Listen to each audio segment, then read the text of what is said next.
জয় শ্রীহরি।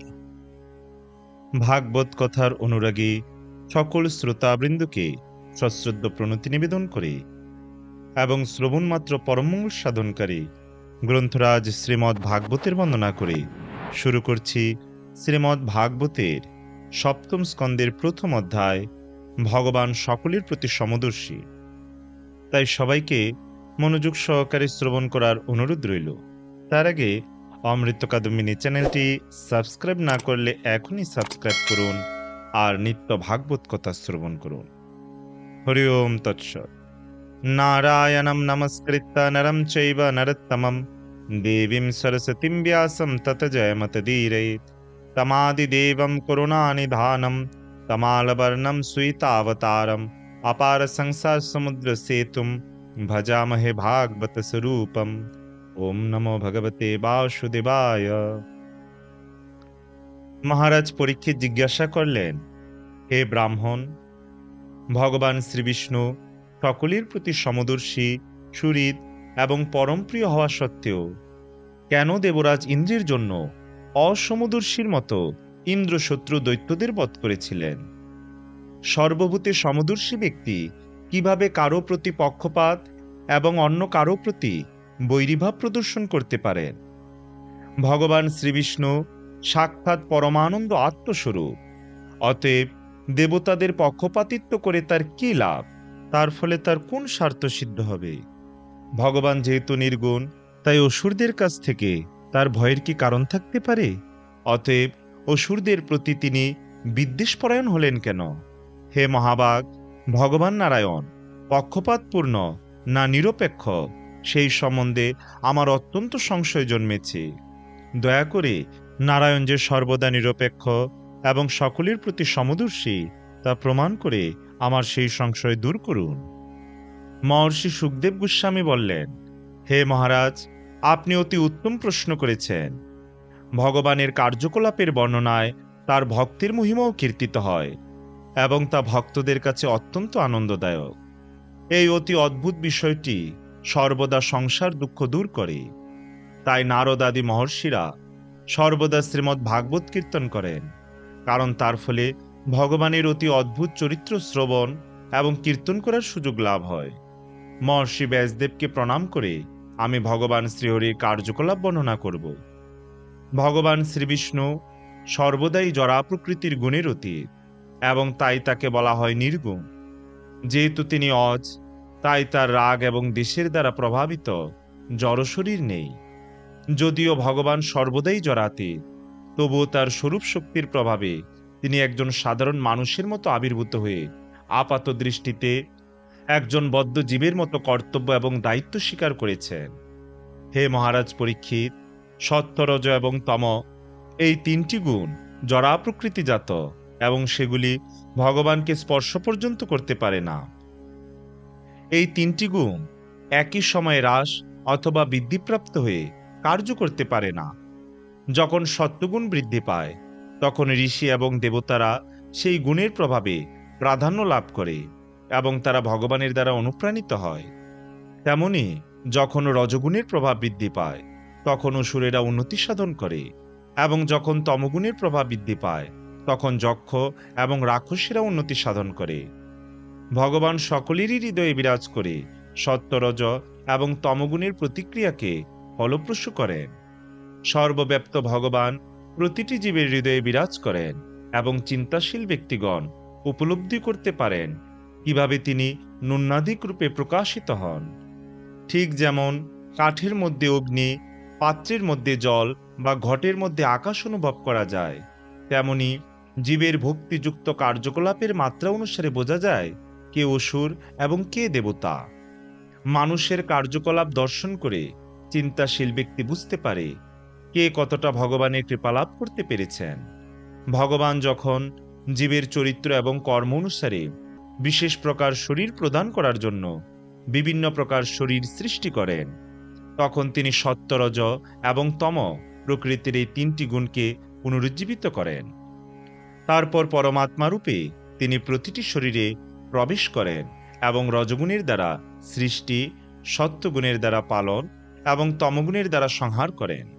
হে মহারাজ, জরা এবং পরা প্রকৃতির নিয়ন্তা ভগবান, যিনি সমগ্র জগতের স্রষ্টা, তিনি জরা প্রকৃতি এবং জীবকে কালের সীমার মধ্যে সক্রিয় হওয়ার জন্য কালের সৃষ্টি করেন। ভগবানই প্রকৃতি এবং কালের স্রষ্টা, অতএব তিনি কখনো তাদের অধীন নন। হে রাজন, এই কাল সত্যগুণকে বর্ধিত করে। এইভাবে যদিও ভগবান পরম নিয়ন্তা, তিনি সত্যগুণে অধিষ্ঠিত দেবতাদের অনুগ্রহ করেন এবং তমগুণ বিশিষ্ট অসুরদের সংহার করেন। ভগবান কালের দ্বারা বিভিন্নভাবে কার্য সম্পাদন করেন, কিন্তু তিনি কখনো পক্ষপাতিত্ব করেন না। পক্ষান্তরে তার কার্যকলাপ মহিমান্বিত, তাই তাকে বলা হয় উরুশ্রবা। হে রাজন, পূর্বে মহারাজ যুধিষ্ঠির যখন রাজসূয় যজ্ঞ অনুষ্ঠান করছিলেন, তখন দেবর্ষি নারদ তার প্রশ্নের উত্তরে একটি ঐতিহাসিক তথ্য বর্ণনা করেছিলেন, যা থেকে স্পষ্টভাবে বোঝা যায় যে ভগবান সর্বদা নিরপেক্ষ, এমনকি যখন তিনি অসুরদের বধ করেন তখনও।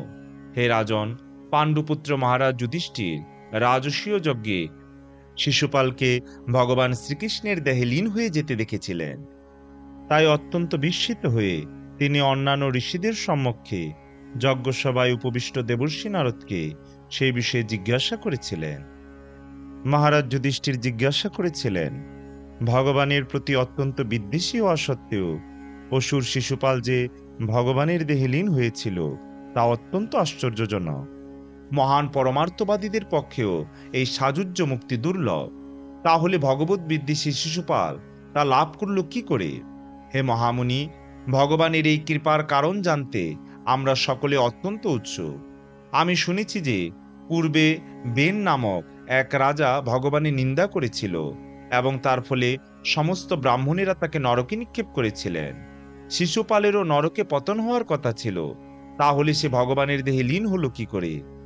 দমঘোষের পুত্র পাপী শিশুপাল বাল্যকালের সে অস্ফুট বাসন থেকে শুরু করে তার মৃত্যুর সময় পর্যন্ত শ্রীকৃষ্ণের প্রতি বিদ্বেষ প্রদর্শন করে তার নিন্দা করেছে। তেমনি তার ভ্রাতা দুর্মতি দন্তবক্র চিরকাল শ্রীকৃষ্ণের প্রতি এই প্রকার দ্বেষ প্রদর্শন করেছে। যদিও শিশুপাল এবং দন্তবক্র বারবার অব্যয় পরমব্রহ্ম শ্রীবিষ্ণু নিন্দা করেছে, তবুও তাদের জিহ্বায় শ্বেতকুষ্ঠ হয়নি এবং তারা অন্ধকার নরকে প্রবেশ করেনি। তাতে আমরা অত্যন্ত আশ্চর্য হয়েছি। অত্যন্ত দুর্লভ সেই ভগবান শ্রীকৃষ্ণের শরীরে শিশুপাল এবং দন্তবক্র বহু মহান ব্যক্তিদের সম্মুখে অনায়াসে লীন হয়েছিল। তা কি করে সম্ভব হয়েছিল? এটি নিঃসন্দেহে অত্যন্ত আশ্চর্যের বিষয়। বায়ুর দ্বারা দীপশিখা যেভাবে অস্থির হয়, সেইভাবে আমার বুদ্ধি বিচলিত হয়েছে। হে নারদমুনি, আপনি সর্বজ্ঞ, এই আশ্চর্য বিষয়ের কারণ কি তা আপনি দয়া করে আমাকে বলুন। শ্রীল সুখদেব গোস্বামী বললেন, যুধিষ্ঠির মহারাজের অনুরোধ শ্রবণ করে সর্বজ্ঞ পরম শক্তিশালী গুরুদেব শ্রী নারদমুনি অত্যন্ত প্রসন্ন হয়েছিলেন এবং সেই যজ্ঞে অংশগ্রহণকারী সকলের সম্মুখে উত্তর দিয়েছিলেন। দেবর্ষি নারদ বললেন, হে রাজন, নিন্দা এবং প্রশংসা, অপমান এবং সম্মান অজ্ঞানের ফলে অনুভূত হয়।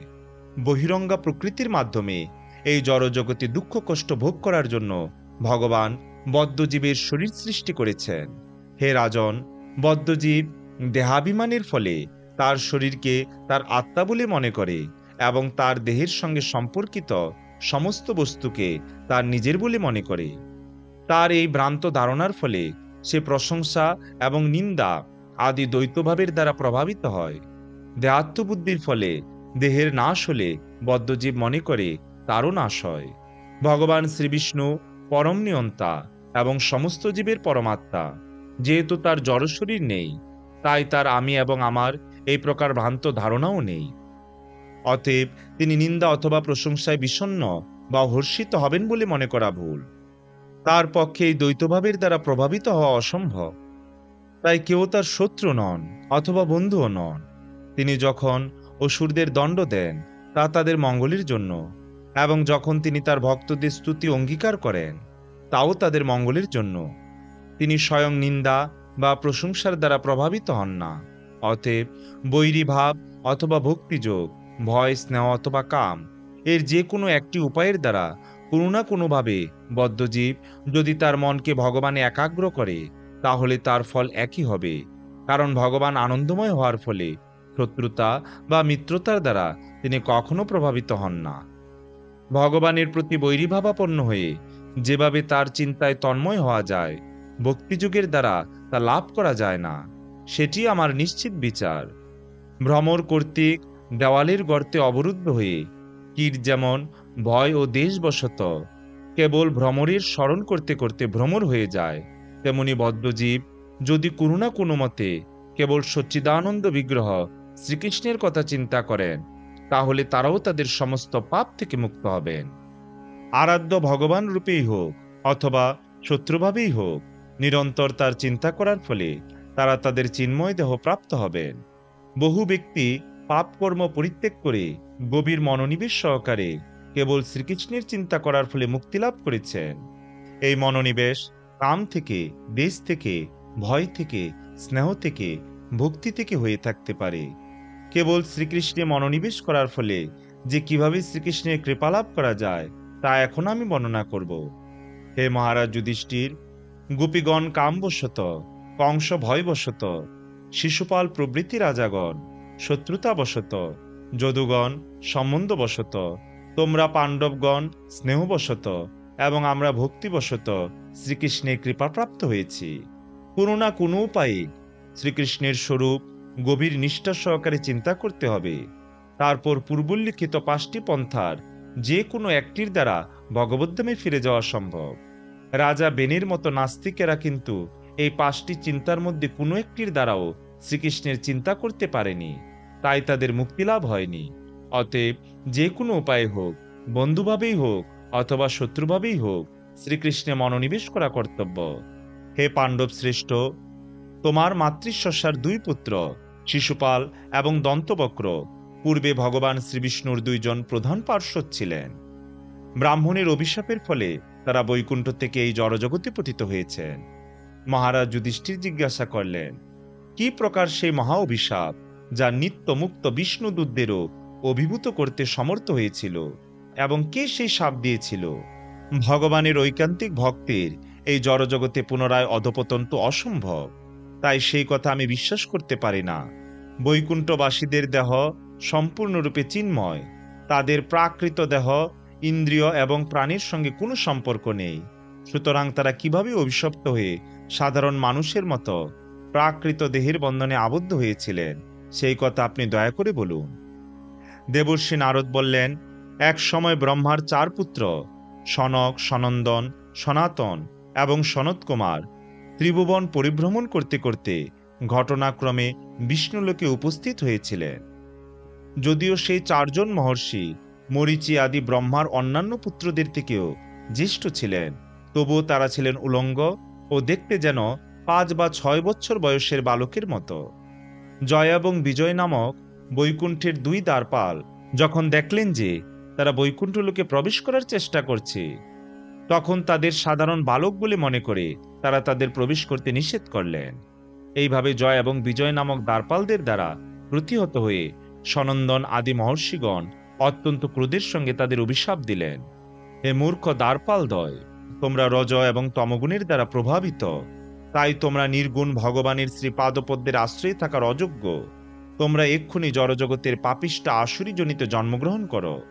এইভাবে মহর্ষিদের দ্বারা অভিশপ্ত হয়ে জয় এবং বিজয় যখন জড়জগতে পতিত হয়েছিলেন, তখন তাদের প্রতি অত্যন্ত দয়ালু ঋষিরা বলেছিলেন, হে দ্বারপালগণ, 3 জন্মের পর তোমরা আবার বৈকুণ্ঠ লোকে তোমাদের পদে ফিরে আসবে, তখন তোমাদের শাপের কাল সমাপ্ত হবে। ভগবানের এই 2 পার্শ্বদ জয় এবং বিজয় দিতির পুত্র রূপে এই জড়জগতে জন্মগ্রহণ করেছিল। তাদের মধ্যে হিরণ্যকশিপু জ্যেষ্ঠ এবং হিরণ্যাক্ষ কনিষ্ঠ ছিল। তারা দৈত্য এবং দানবদের দ্বারা অত্যন্ত সম্মানের সঙ্গে পূজিত ছিল। ভগবান শ্রীহরি নৃসিংহদেব রূপে আবির্ভূত হয়ে হিরণ্যকশিপুকে সংহার করেছিলেন। ভগবান যখন বরাহরূপ ধারণ করে গর্ভদুক সমুদ্র থেকে পৃথিবীকে উদ্ধার করেছিলেন, তখন হিরণ্যাক্ষ তাকে বাধা দেওয়ার চেষ্টা করে এবং ভগবান বরাহদেব তখন তাকে সংহার করেন। হিরণ্যকশিপু তার পুত্র বিষ্ণু ভক্ত প্রহ্লাদকে বধ করার জন্য তাকে নানাভাবে যাতনা দিয়েছিল। ভগবান সর্বভূতের পরমাত্মা, প্রশান্ত এবং সমদর্শী। মহান ভক্ত প্রহ্লাদ যেহেতু ভগবানের শক্তির দ্বারা সুরক্ষিত ছিলেন, তাই হিরণ্যকশিপু নানাভাবে চেষ্টা করা সত্ত্বেও তাকে বধ করতে পারেনি। তারপর ভগবান শ্রীবিষ্ণুর দুই দ্বারপাল জয় এবং বিজয় কেশিনীর গর্ভে বিশ্রবার পুত্ররূপে রাবণ এবং কুম্ভকর্ণ রূপে জন্মগ্রহণ করেছিল। তারা ব্রহ্মাণ্ডের সমস্ত লোকের প্রবল দুঃখ দুর্দশার কারণ হয়েছিল। হে রাজন, ব্রাহ্মণদের অভিশাপ থেকে জয় এবং বিজয়কে মুক্ত করতে ভগবান শ্রীরামচন্দ্র রাবণ এবং কুম্ভকর্ণকে বধ করার জন্য আবির্ভূত হয়েছিলেন। তুমি মার্কণ্ডেয় ঋষির মুখে শ্রীরামচন্দ্রের বলবীর্যের কাহিনী শ্রবণ করবে। জয় এবং বিজয় তাদের তৃতীয় জন্মে তোমার মাতৃশ্বসার পুত্ররূপে ক্ষত্রিয় কুলে জন্মগ্রহণ করেছে। ভগবান শ্রীকৃষ্ণের সুদর্শন চক্রের আঘাতে তাদের সমস্ত পাপ বিনষ্ট হওয়ায় তারা এখন শাপমুক্ত হয়েছে। ভগবান শ্রীবিষ্ণুর এই দুই পার্ষদ জয় এবং বিজয় দীর্ঘকাল ধরে ভগবানের প্রতি বৈরীভাব পোষণ করেছিলেন। এইভাবে নিরন্তর ভগবানের চিন্তা করার ফলে তারা পুনরায় ভগবানের আশ্রয় প্রাপ্ত হয়ে ভগবদ্ধামে ফিরে গিয়েছিলেন। মহারাজ যুধিষ্ঠির জিজ্ঞাসা করলেন, হে প্রভু নারদমুনি, প্রিয় পুত্র প্রহ্লাদ মহারাজের প্রতি হিরণ্যকশিপু কেন এই প্রকার বিদ্বেষী ছিল? প্রহ্লাদ মহারাজ কিভাবে ভগবান শ্রীবিষ্ণুর এই প্রকার মহানভক্ত হয়েছিলেন? দয়া করে আপনি তা আমাকে বলুন। ওম তৎসৎ ইতি শ্রীমন মহর্ষি ব্যাসদেব প্রণীত পারমহংসী সংহিতা শ্রীমদ্ ভাগবত মহাপুরাণের সপ্তম স্কন্দের প্রথম অধ্যায় সমাপ্ত। পরবর্তীতে আমরা শ্রবণ করব শ্রীমদ্ ভাগবতের সপ্তম স্কন্দের দ্বিতীয় অধ্যায় দৈত্যরাজ হিরণ্যকশিপু। তাই সবাইকে পরবর্তী ভিডিও দেখার আমন্ত্রণ রইল। ওম ইয়াদক্ষরাং পরিভ্রষ্টং মাত্রাহীনং চ ইয়াদ ভবেৎ পূর্ণং ভবত তৎসর্বং তৎপ্রসাদাৎ জনার্দন। জয় জয় গ্রন্থরাজ শ্রী শ্রীমদ্ ভাগবত মহাপুরাণের জয়, ভাগবত কথা শ্রবণকারী ভক্তবৃন্দের জয়। জয় শ্রীকৃষ্ণ চৈতন্য প্রভু নিত্যানন্দ শ্রী অদ্বৈত গদাধর শ্রীবাসাদি শ্রী গৌর ভক্তবৃন্দ। হরে কৃষ্ণ কৃষ্ণ কৃষ্ণ হরে হরে, হরে রাম রাম রাম হরে হরে। জয় শ্রী হরি।